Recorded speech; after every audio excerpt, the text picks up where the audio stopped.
Bonjour, on se retrouve aujourd'hui au circuit Paul Ricard pour la première épreuve du championnat de France camion. C'est la première fois que je vais faire une saison de course complète, donc c'est quand même un peu d'apprentissage, on va essayer de prendre des bonnes bases. Le circuit du Castellet, c'est un circuit qui a accueilli très longtemps la Formule 1, qui est un des plus beaux circuits de France. Il y a un système d'arrosage qui peut arroser toute la piste si le constructeur veut des conditions de pluie. Il y a des grands runoffs bleus et rouges qui ont du grip normal sur le bleu et du grip plus fort sur le rouge, comme ça si on sort de la piste, on s'arrête le véhicule avant qu'on finisse dans les pneus ou dans un bac à sable comme sur un circuit normal. Niveau sécurité, c'est vraiment un circuit au top. On va tout de suite au départ du tour de formation pour la première course de samedi.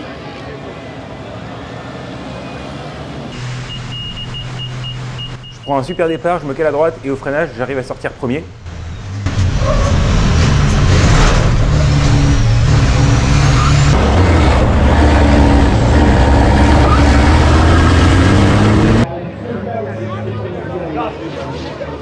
Malheureusement, après le premier tour, la direction de course va arrêter la course, mettre un drapeau rouge et il y a un nouveau départ qui sera lancé. On y va, c'est parti.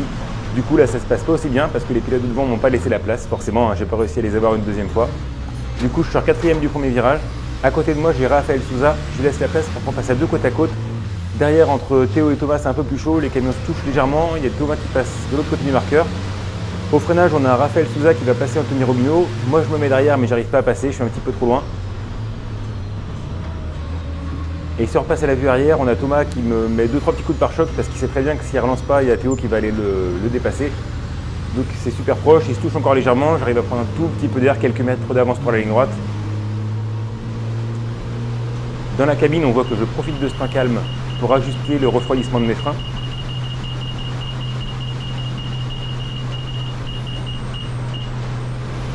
On arrive dans la courbe de signe où ça passe vraiment très vite. Moi je manque un peu de train avant, du coup je vais aller plus large et derrière il y a Thomas Robineau qui en profite, qui va venir me dépasser. Je peux pas aller à droite pour faire le freinage à Anthony qui est devant moi, du coup j'essaie de me mettre extérieur pour pouvoir le croiser et éventuellement le redoubler en sortie. Derrière on a Théo qui arrive sur les freins qui va juste me chatouiller le pare-choc arrière. Aurélien Ergot qui sort un peu des limites de piste.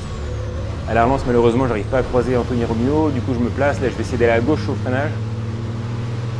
Mais il freine tard, j'arrive pas à venir aussi proche que je voudrais, j'ai pas envie de toucher les camions, ça sert à rien de donner du travail aux mécaniciens.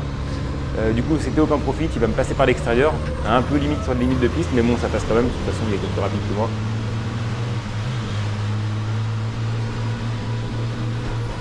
Là, au freinage, je peux pas freiner plus tard, j'ai deux camions devant moi, je ne vais pas les pousser. Aurélien Ergot qui en profite, qui vient à l'extérieur.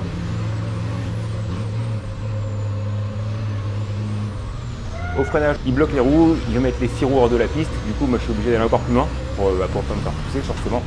Et quand on relance, à droite il y a Yvan Rodriguez et je peux pas non plus, je suis coincé à gauche parce que j'ai un camion devant moi, un à droite et voilà. Un premier tour assez compliqué, il y a 3 camions qui me doublent avec les 6 roues hors de la piste à chaque fois. La direction de course a convoqué 9 pilotes après la manche et en fait demain on aura des marqueurs qui seront plus proches de la piste pour respecter les limites de piste justement. RS est partenaire de notre équipe mais aussi partenaire de ce Grand Prix camion avec l'autre camion de course à droite et on a aussi un camion de route qu'on a fait. Ils ont un stand avec un camion donc à leur couleur, l'ASMI, et un stand pour recevoir du public, pour rencontrer des intérimaires. Et donc on y va aussi pour rencontrer ces gens-là, c'est super intéressant. Lucas, comment ça s'est passé hier? Hier c'était, je fais 2 fois 6e. Avec plaisir.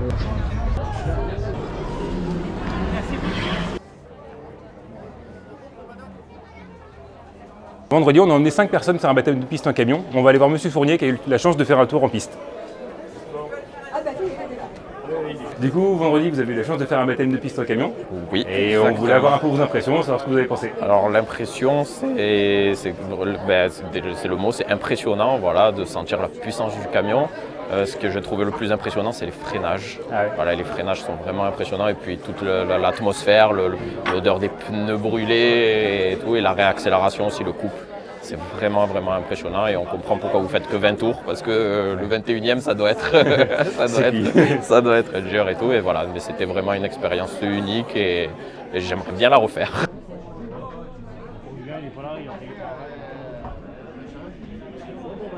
La caméra sort de la loge, on va aller faire un petit tour sur la terrasse et rejoindre les invités qui vont regarder le début de l'épreuve de mécanique.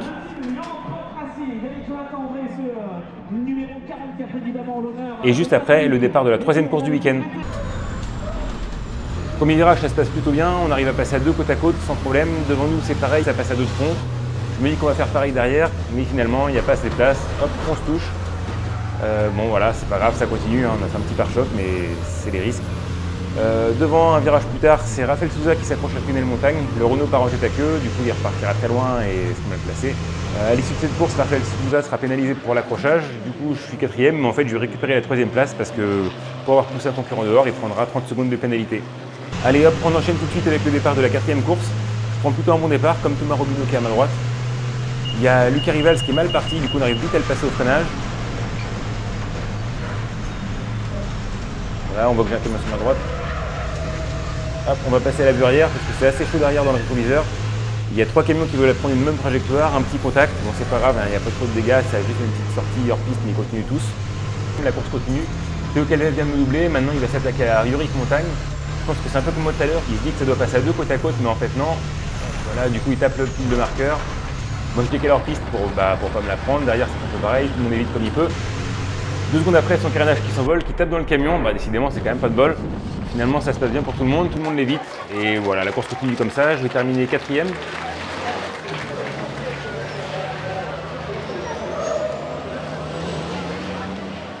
Cette vidéo est maintenant terminée, j'espère que les caméras embarquées et la découverte de notre team au Grand Prix du Castellet vous ont plu.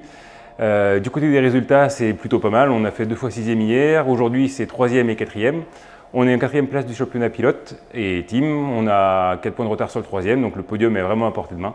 Je vous donne rendez-vous pour la prochaine course à Nogaro. À bientôt.